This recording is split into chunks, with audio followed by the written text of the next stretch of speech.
Right, okay, just a quick video I'm doing with Sandra Giltrap. Some of you might know her, some of you mightn't. She's doing absolutely Trojan work on Facebook. She also done a speech at the Garden of Remembrance, which RTE actually latched on to her. She's a great woman for statistics and facts, a powerful woman, and I ended up coming back to Gorey with her. Now I knew her on Facebook.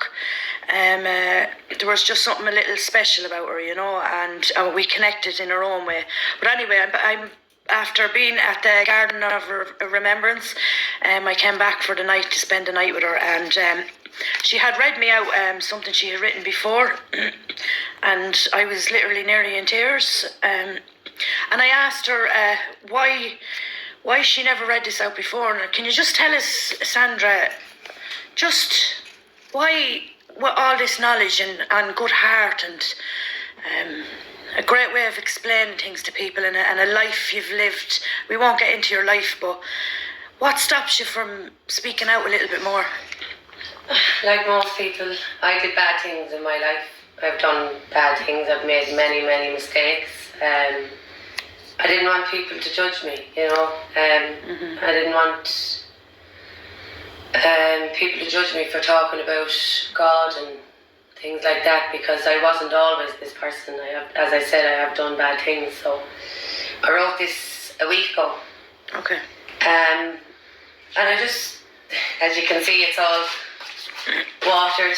There's watermarks on it everywhere. I just threw it somewhere, and then when you read it earlier, you said that people need to hear it. So yeah, I just want to go ahead and say yeah, it. no bother. I've been waging a war on people all over social media about this scandemic, pandemic, whatever people want to call it. I've been lashing out at far left's ideology, defending myself from being a far right conspiracy theorist. The truth is, none of it matters. I don't want to be right. I just want to be happy. This is an opportunity for humanity to come together. Yes, there are very bad people doing very bad things at the top. The only way to stop it is for humanity to come together. I've been struggling since March to make sense of the world and where I fit in. I realised I didn't have to fit in anywhere. What I believe or think, I attract those people to me. I've been blessed with the warriors around me at the moment, including yourself, Angela, all fighting for our rights to live as individual people, for our rights to make our own decisions. The truth for me was much more grim than the pandemic. What I discovered over the 7 months just blew my mind. We've been completely socially constructed through education systems, through television, through other people's opinions of who we should be.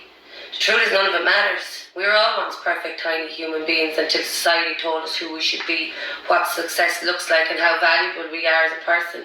So if I drive a brand new car and live in a mansion, society tells me I'm a very valuable person. And if your materials make you valuable, have you ever got enough?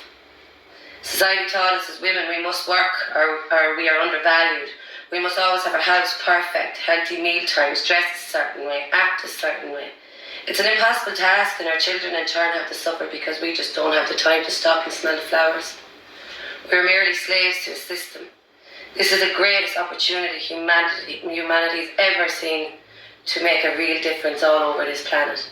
With the technology so advanced, we can connect to anyone at the other side of the earth in an instant. There's never been a better time for this system to collapse and build it anew. All of our countries are controlled by a ruling force, and that is no conspiracy. What people don't see is that they are the power. They have the power. We've all lived our lives long enough through our ego. Ego means to edge God out. This also is socially constructed.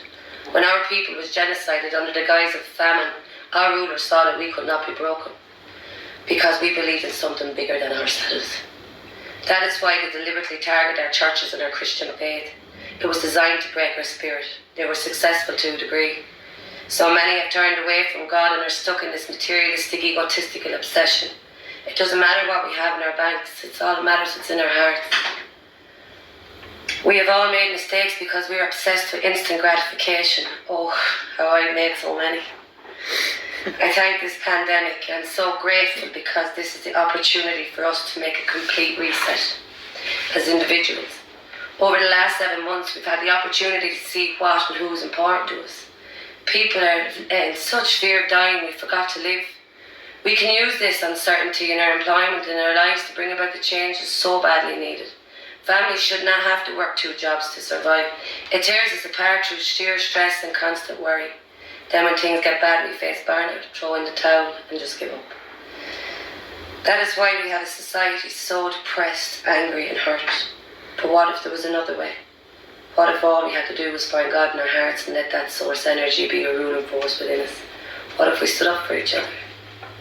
We may not agree on what's right or left or who's right or wrong or good or bad, but one thing we can completely agree on is this system has failed us all completely. What if there was another way, a system for the people, by the people, a system with complete transparency, a fair system where both parents don't have to work 80 hours a week, only if they choose to. Everything should be about choice. In our constitution it tells me that I have the right to stay at home and raise my children, but I don't have that right. The system has made it near impossible for us to choose to stay at home and raise our children. We've lost complete touch with humanity, all through greed for materials to make us feel more valuable as people. For what? We will leave this world the same way we come into it, with nothing. You really have to ask yourself, what's it all for? So the rich can eat their lobster and wine and dine. We can restore humanity. Each and every one of us has a duty to their fellow citizens, an obligation to step out of your comfort zone. I have been waiting for a saviour all of my life to come rescue me. Little did I know I was my own, and so are you. Oh, God.